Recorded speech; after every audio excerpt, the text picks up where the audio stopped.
আপনাদের প্রচার প্রস্তুতি যা যা আছে মোটামুটি চূড়ান্ত পর্যায়ে র্যান্ডামলি কাজ চলছে, আপনি মানুষের কাছে পৌঁছচ্ছেন। কোন কোন বিষয়গুলো বা এজেন্ডাগুলো নিয়ে মানুষের কাছে আপনারা পৌঁছচ্ছেন? মানুষকে কি বলছেন যে তৃণমূল কংগ্রেসকে ভোট দেবে মানুষ কেন, কী কারণটা কী, এজেন্ডা কী আপনার প্রচারে? প্রথমত আমাদের প্রচারের এজেন্ডা হচ্ছে দিদির উন্নয়ন।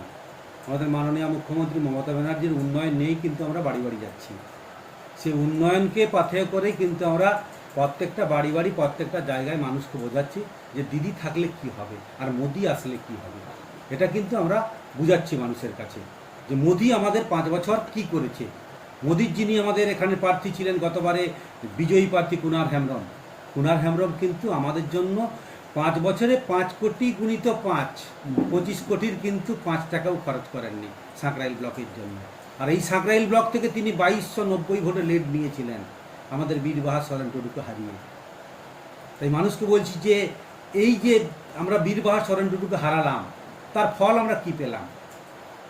আমরা মানুষের কাছ থেকে যেটা সাড়া পাচ্ছি যে মানুষ চাইছে দিদির উন্নয়নের সঙ্গেই থাকবে। বিশেষ করে দিদির লক্ষ্মীর ভাণ্ডার, আমাদের বার্ধক্য ভাতা, বিধবা ভাতা থেকে শুরু করে প্রত্যেকটা, বিশেষ করে এই লাস্টে যেটা দিদি আমাদেরকে 2 বছর ধরে আটকে ছিল 100 দিনের কাজের টাকা, ওই টাকাটা দিদি দেওয়ার পরে মানুষের ভিতরে কিন্তু একটা আস্থা আরও দিদির প্রতি জন্মেছে। এই ইস্যু নিয়েই কিন্তু আমরা মানুষের কাছে যাচ্ছি। আর আবাস যোজনার ব্যাপারটা যেটা আছে, আবাস যোজনা আটকে দিয়েছে।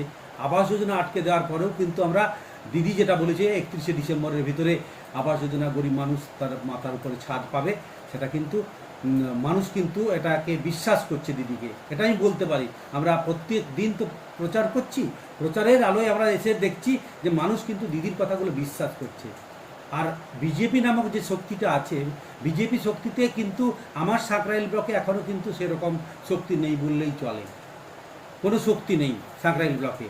তারা আমার পঞ্চায়েত নির্বাচনে তারা জয়গড়, বিশেষ করে কুর্মী সমাজের সঙ্গে এক হয়ে লড়াই করে আমাদের 109টা পঞ্চায়েতের ভিতরে 16টা পঞ্চায়েত ওরা দখল করেছে।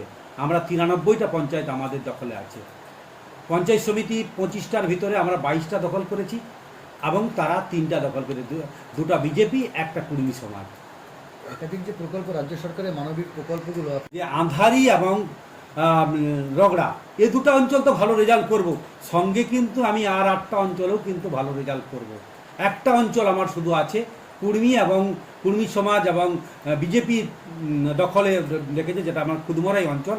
সেটাও আমি আপনাদের কাছে বলতে পারি, সেটাও কিন্তু আমার প্রার্থী কালীপদ সরেন কিন্তু সেটাও সেখানে লিড পাবেন। আমি এটা জোর দিয়ে বলতে পারি। সাংসদের কাছে আপনার ব্লকের জন্য সাংসদের কাছে কি আশা নিয়ে থাকছেন যদি সাংসদ উনি হন, যদি যান, তাহলে আপনার ব্লকের সাথে মানুষের জন্য কি চাইবেন ডেভেলপমেন্ট? আমি প্রথম চাইব কিন্তু আমার একটা স্বাস্থ্যকেন্দ্র।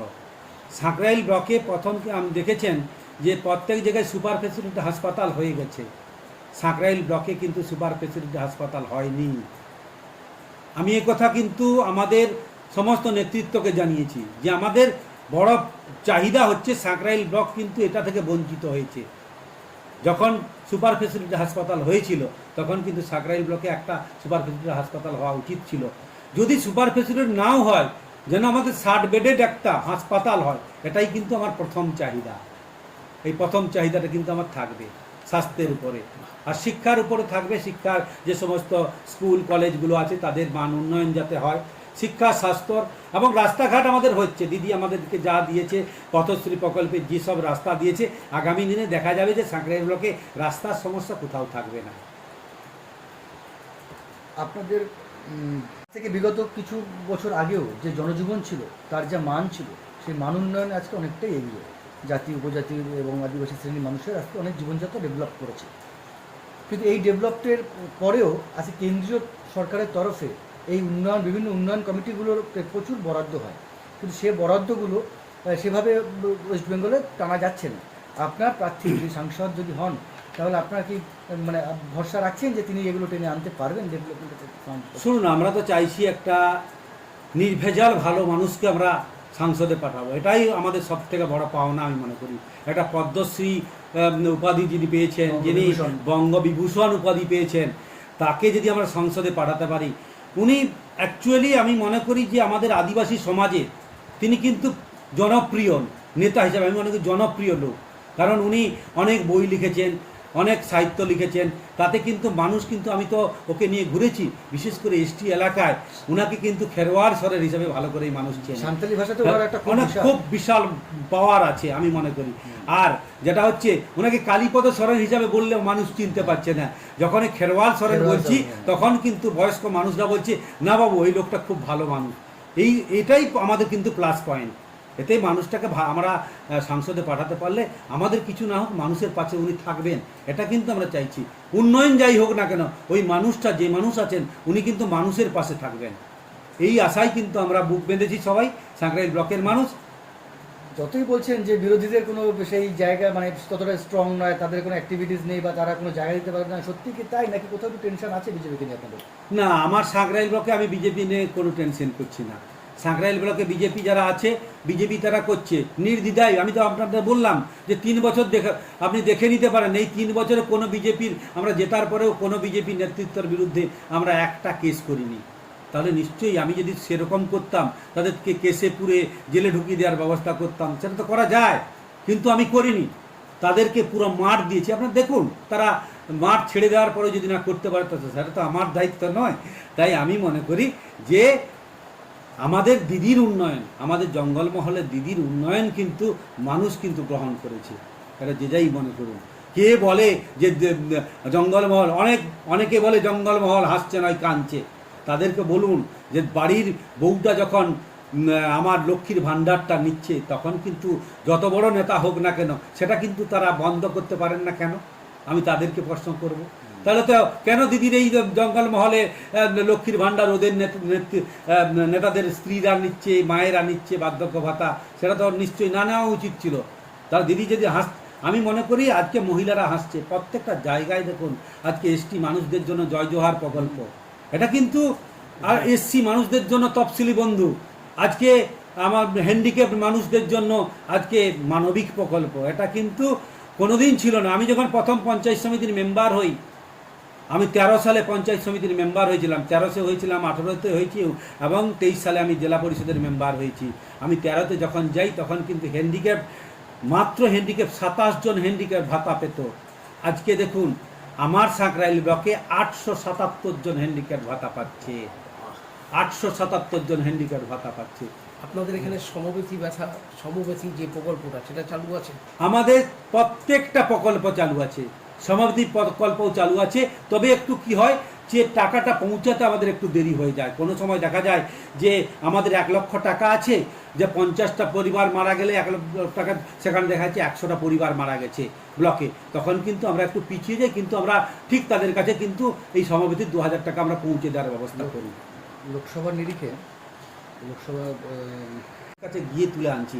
আজকে সাঁকরাইল ব্লকে আমি একটা যদি প্রশ্ন করি যে সাঁকরাইল ব্লকে দেখবেন জেলার ভিতরে সবথেকে বেশি বার্ধক্য ভাতা যদি করেছে সাঁকরাইল ব্লক করেছে, প্রায় 4200 বার্ধক্য ভাতা করেছে, বিধবা ভাতা তার সঙ্গে আছে। তাহলে এই যে 4200 বার্ধক্য ভাতা আমরা করতে পেরেছি, মানুষের কাছ থেকে কিন্তু আমরা কাগজটা তুলে নিয়ে এসে আমাদের বুথ সভাপতি থেকে শুরু করে বুথের যারা কর্মী আছে তারা কিন্তু প্রত্যেকটা মানুষের কাজ গিয়েও কিন্তু আজকে কাগজটা আমাদের কাছে জমা দিয়েছে, আমরা সেটা কিন্তু ব্লকে জমা দিয়েছি, সেটা ভেরিফাই করেছি দুয়ারে সরকারের সঙ্গে। যেটা দুয়ারে সরকারে জমা দেওয়া আছে সেটাও আমরা দেখে নিয়েছি, এবং যেটা দুয়ারে সরকারে জমা দেওয়া নেই, অনেক মানুষ তো দুয়ারে সরকার যায়নি, ওটাও কিন্তু আমরা গিয়ে ব্লকে ডাইরেক্ট জমা দিয়েছি। এর জন্য অনেকটাই কিন্তু আমাদের কর্মীরা অনেক ভালোভাবে কাজ করছে আমি মনে করি সাঁকরাইল ব্লকে। আপনার ব্লকের আন্ডারে তো যে আপনার মানে যে রগড়া জিপি এলাকাটা, সেখানে কিছুদিন আগে যে গণ্ডগোলটা একটা তৈরি হলো যে বিজেপি প্রার্থীর সঙ্গেই আছে, এবং তার আগেও এই অঞ্চলটা বারবারই সংবাদ শিরোনামে উঠে আসছে, কারণ এই অঞ্চল একটা কলহ আপনার বিরোধীদের সঙ্গে একটা ওই অঞ্চল ভিত্তিকভাবে হচ্ছে। কি বলবেন? আর এবার ওই অঞ্চলে বিশেষ কি নজর দিচ্ছেন? বিশেষ করে আমি 21 সালের নির্বাচনের আগে ব্লক সভাপতি হই। ব্লক সভাপতি হওয়ার পরে আমরা বিধানসভার সময় দেখেছি রগড়া অঞ্চল উত্তাল ছিল একটা সময়। রগড়া অঞ্চলে বিরোধী লোকেরা ঢুকতে পারতো না, সেখানে বিজেপির প্রধান ছিল। আমরা সেই সময় আমরা প্রত্যেকটা, বিশেষ করে আমি ব্লক সভাপতি হওয়ার পরে গ্রামে গ্রামে আমরা ঘুরেছি, গ্রামে ঘুরিয়ে মানুষকে বোঝানোর চেষ্টা করেছি যে লড়াই করে কোনো লাভ নেই, আসুন সবাই মিলে এক হয়ে কাজ করি এবং শান্তি যাতে সৃষ্টি হয় সাঁকরাইল ব্লকে, শান্তির বাতাবরণ যাতে আসে তার জন্য কিন্তু মানুষকে আমি বুঝিয়েছি। সে ফল কিন্তু আমরা পেতে শুরু করেছি আমার বিধানসভা থেকেই। বিধানসভায় হয়তো আমার রগড়া জিপিটা 155 ভোটে আমরা পিছিয়ে ছিলাম। সেদিন আমার রগড়াতে আমরা বিজেপির হাতে আমার অঞ্চলের সভাপতি পঞ্চানন দাস মার খেয়েছিল, তবুও কিন্তু আমরা দমে থাকিনি। আমরা জেতার পরে, বিধানসভা জেতার পরে মানুষের কাছে গেছি, যারা বিজেপি করতো, যাদের প্রধান যে বিজেপি যিনি প্রধান ছিলেন আমাদের বাপটু গিরিকে আমি, তার বাবা আমাদের আগে দুর্দিনে কিন্তু বিজেপিটা তৃণমূলটা করতো, রামচন্দ্র গিরি। আমি তাকে বুঝিয়েছিলাম যে ওই দলটা করে কোনো লাভ নেই, আমরা পুরানো দিনের কর্মী, এসো একসঙ্গে পার্টিটা করি। তখন কিন্তু রামচন্দ্রগিরি তার 5 জন সদস্য নিয়ে আমাদের সঙ্গে মার্চ করেছিল এবং সেখানে তার ছেলেকে পদত্যাগ করিয়ে কিন্তু মার্চ করেছিল। এটা কিন্তু মানে বিরল দৃষ্টান্ত। একটা প্রধানশিপ থেকে মানে এক কথায় মানে প্রধানশিপ থেকে পদত্যাগ করে কিন্তু দলে মার্চ করেছিল।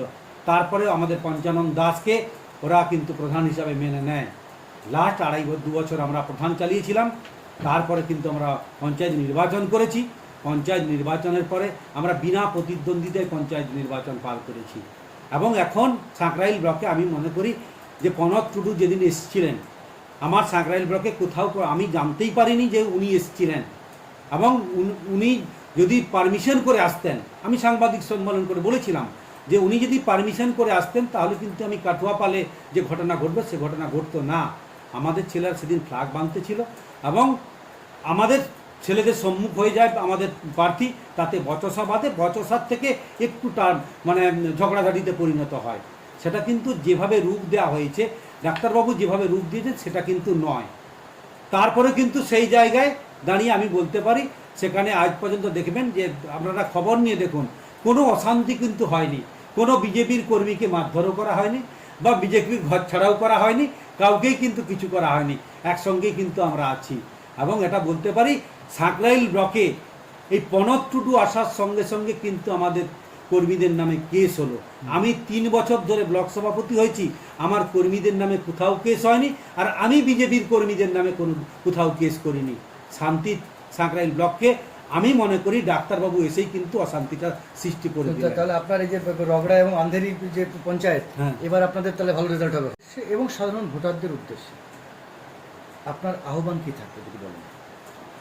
বিশেষ করে আমার দলীয় নেতৃত্বদের প্রতি এবং কর্মীদের প্রতি একটাই আহ্বান থাকবে, শান্তিপূর্ণভাবে ভোট হোক।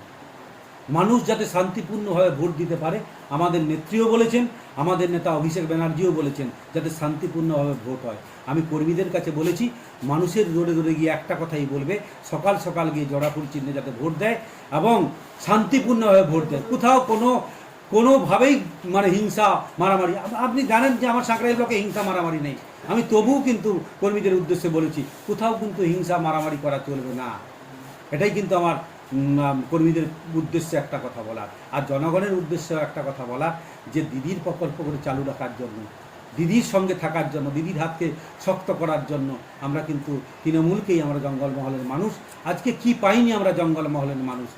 আমি মানুষকে বলছি যে কি পাইনি আমরা জঙ্গল, এমন কোনো পরিবার নেই যে জঙ্গলমহল আমরা দিদির প্রকল্প আমরা পাইনি, এমন কোনো প্রকল্প মানে পরিবার নেই সাঁকরাইল ব্লকে বা সারা রাজ্যে আমি মনে করি কোনো জায়গায় দিদির প্রকল্পে পৌঁছায়নি। সেই কথাগুলো মানুষকে বলছি যে দিদি থাকলে আমরা শান্তিতে বাস করতে পারবো, দিদি থাকলে 2 গোটা আমরা পেট ভরে খেতে পারবো। এটাই আমাদের সবথেকে বড় পাওনা। আমরা শান্তিতে আছি এবং উন্নয়নের সঙ্গে আছি, আর আমার বিশেষ কিছু বলার থাকে না মানুষের কাছে। আপনার নাম? আমার নাম কমলকান্ত রাউত, সাঁকরাইল ব্লক তৃণমূল কংগ্রেসের সভাপতি।